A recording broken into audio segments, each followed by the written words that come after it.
approcher, la lumière est mon sauveur. Je ne crains rien. Il est mon rempart et mon ferme soutien. De qui pourrais-je avoir peur? Shalom. Nous avons aujourd'hui la croquette biblique numéro 259 tirée de Job au chapitre 28, le verset 28. Il y est écrit: Puis il dit à l'homme, voici, la crainte du Seigneur, c'est la sagesse. S'éloigner du mal, c'est l'intelligence.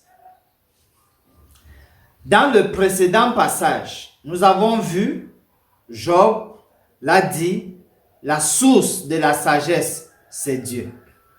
Ici, il donne des détails, il emphase la chose. Et avant qu'on ne revienne sur la déclaration de Job, nous pouvons faire un petit tour d'horizon. Commençons par les livres de Moïse.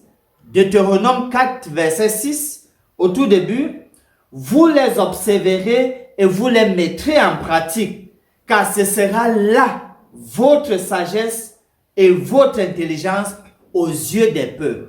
La sagesse et l'intelligence du peuple de Dieu, c'est de mettre en application les paroles données par Dieu. Deutéronome 4, verset 6. On avance dans le psaume 111, verset 10. La crainte de l'Éternel est le commencement de la sagesse. Tous ceux qui l'observent ont une raison saine. Sa gloire subsiste à jamais. Craindre Dieu, c'est observer ses commandements. Également dans l'Ecclésiaste, on est dans la littérature sapientiale. Dans Ecclésiaste 12, verset 15, écoutons la fin du discours: crains Dieu et observe ses commandements. C'est là ce que doit tout homme. On peut le voir aussi dans Jacques au chapitre 3, verset 13 à 17. Au verset 13, il a dit: lequel d'entre vous est sage et intelligent? La question est posée. Et Jacques ajoute qu'il montre ses œuvres par une bonne conduite avec la douceur de la sagesse. Être intelligent d'un point de vue biblique, c'est donner la preuve à travers sa conduite qu'on y a ajouté la douceur de la sagesse. Bonne conduite plus la douceur de la sagesse. Parce qu'à la fin, au verset 17, il est dit: la sagesse d'en haut est premièrement pure, ensuite pacifique, modérée, conciliante, pleine de miséricorde et de bons fruits, exemple de duplicité et d'hypocrisie. On le voit donc. À travers ce passage, il y a une insistance de Dieu sur la sagesse. En fait, Job voudrait que ce soit clair que la sagesse est uniquement d'essence divine. Uniquement.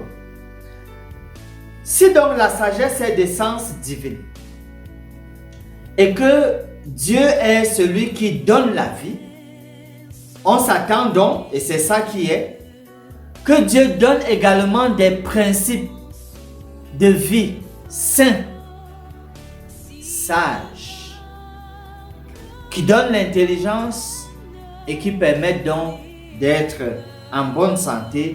Et on obtient cela, on garde cela dans une connexion profonde avec Dieu.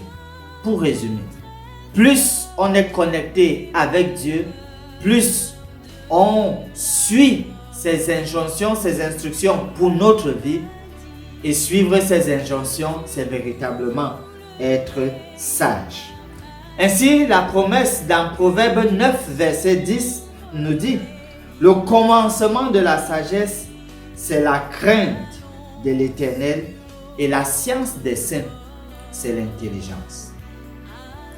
Dans ce passage, comme dans le précédent, je voudrais, chers amis, vous engager encore et toujours.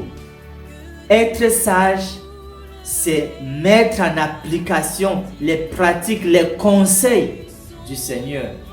Parce que ça vient de la bouche la plus autorisée. C'est donc être intelligent que de créditer ce que dit cette personne-là, notre Créateur. Finissons par ce mot de prière. Notre Dieu et notre Roi, combien nous te sommes reconnaissants de savoir que tu es présent à nous chaque fois que nous te prions et t'invitons. Viens Seigneur et habite continuellement dans nos cœurs et dans nos demeures. Permets que la gloire de ta présence soit si resplendissante qu'elle chasse l'ennemi loin de nous. Et malgré ses efforts à nous atteindre, puisses-tu nous entourer du feu de ta présence, afin que les flèches de l'ennemi soient de nul effet. Nous prions au nom de Jésus. Amen.